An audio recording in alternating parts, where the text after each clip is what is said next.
Soma's baking and cooking থেকে সোমা বলছি। আজ আপনাদের সাথে শেয়ার করছি রাতে রুটি খাওয়ার জন্য একটা সবজি, রুটি বা পরোটা যাই হোক না কেন সে খাওয়ার জন্য একটা সবজি। সেই সবজি কিন্তু আমরা নর্মালি ভাতের সাথে কিন্তু আমরা যাই হোক একটা করে নিতে পারি, ডাল মাছের ঝোল, কিন্তু রুটি পরোটা খাওয়ার সবজি কিন্তু একটুখানি সমস্যাই হয়। চলুন তাহলে দেখে নিই কি কি দিলাম সবজিটার মধ্যে। গ্যাসে একটা প্যান বসালাম, হোয়াইট অয়েল দিচ্ছি,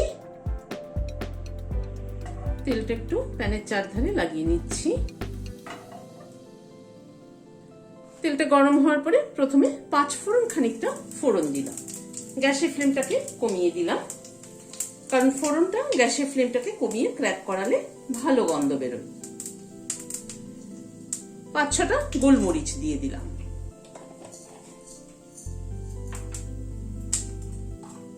একটা কাঁচা লঙ্কা চিড়ে দিয়ে দিলাম।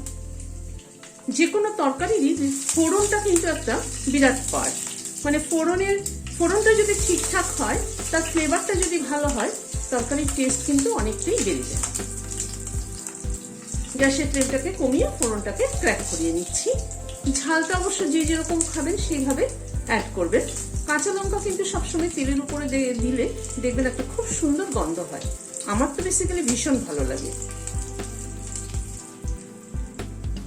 এখানে 2টো ছোট সাইজের আলু ছোট ছোট করে কেটে এরকম ডুমো ডুমো করে কেটে বয়েল করে নিয়েছি, সেটা দিয়ে দিলাম।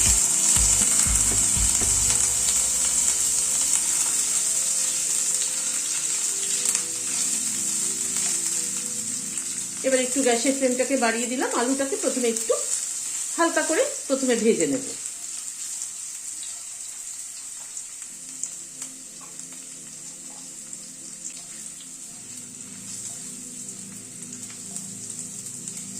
আলুটাকে 1-2 মিনিট একটু ভেজে নেওয়ার পরে এখানে বিনস এরকম ছোট ছোট করে কেটে নিয়েছি, সেটা দিয়ে দিচ্ছি।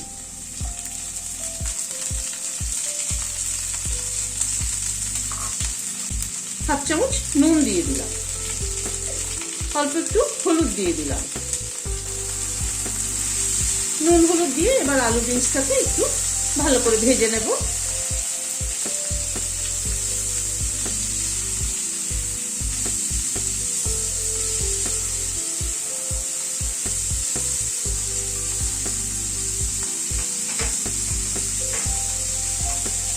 একটু ঢেকে দিচ্ছি, বিনসটা একটু সেদ্ধ হয়ে যাক। গ্যাসের ফ্লেমটাকে মিডিয়ামে রাখছি। মিনিট 3-4 মতো ঢাকা ছিল, ঢাকাটা খুললাম। বিনস কিন্তু সেদ্ধ হতে খুব একটা বেশি সময় লাগে না, বিনস খুব তাড়াতাড়ি কুক হয়ে যায়।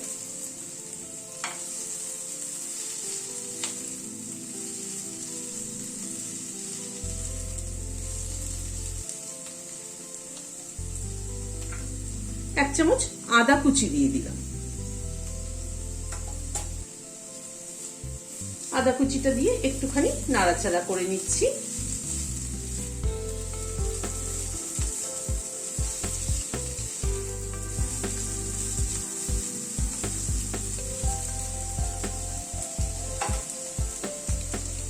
এখানে একটা বড় সাইজের পেঁয়াজ কুচি করে নিয়েছি, সেটা দিয়ে দিচ্ছি।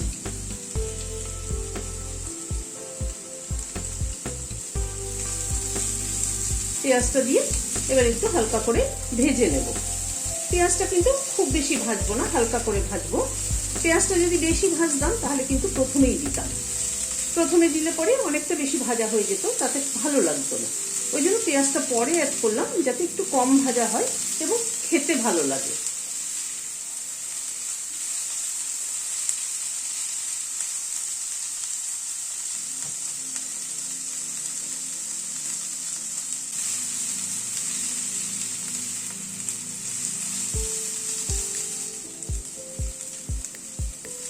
পেঁয়াজটাই মিনিট 2 মতো একটু নাড়াচাড়া করে নিলাম।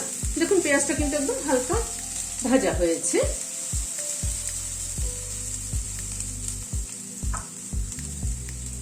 অল্প একটু কসুরি মেথি দিয়ে দিলাম, এই ধরুন বড় টেবিল চামচের 1 চামচ।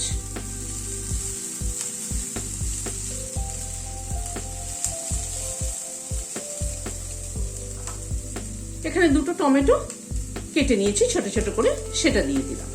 সিডগুলোকে ফেলে দিয়েছি।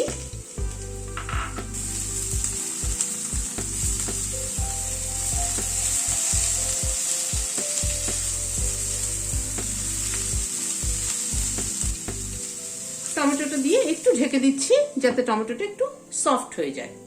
গ্যাসের ফ্লেমটাকে মিডিয়ামে রাখলাম। মিনিট 2 মতো ঢাকা ছিল, ঢাকাটা খুলছি।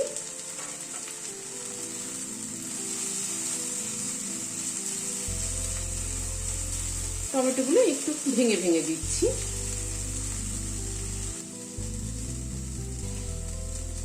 হাফ চামচ চিনি দিয়ে দিলাম।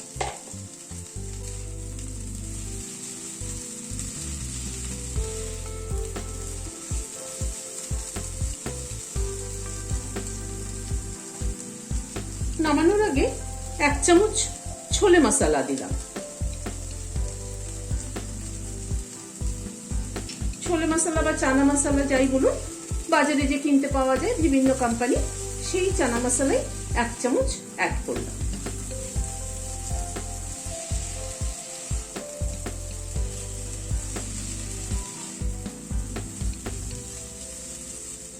একটা কাঁচা লঙ্কা মাথাটা চিড়ে দিয়ে দিলাম ফ্লেভারের জন্য। গ্যাসের ফ্লেমটাকে বন্ধ করে দিচ্ছি, ঢেকে দিচ্ছি। এই যে চানা মশলার ফ্লেভারটা আর কাঁচা লঙ্কার ফ্লেভারটা অ্যাড হওয়ার জন্য, তাতে কিন্তু এই চানা মশলার ফ্লেভারটার জন্য তরকারির টেস্টটা কিন্তু অনেকটাই বেড়ে যাবে। রুটি বা পরোটা দিয়ে খাওয়ার জন্য খুব সহজ সিম্পল একটা তরকারি, খুব বেশি ইনগ্রেডিয়েন্টসও লাগছে না, খুব অল্প উপকরণে দারুণ একটা সুস্বাদু রেসিপি। রেসিপিটি কেমন লাগলো আমাকে কমেন্ট বক্সে জানাবেন। ভালো লাগলে একটা লাইক এবং সাবস্ক্রাইব করার অনুরোধ রইল। আজ তাহলে এখানে শেষ করছি। নমস্কার।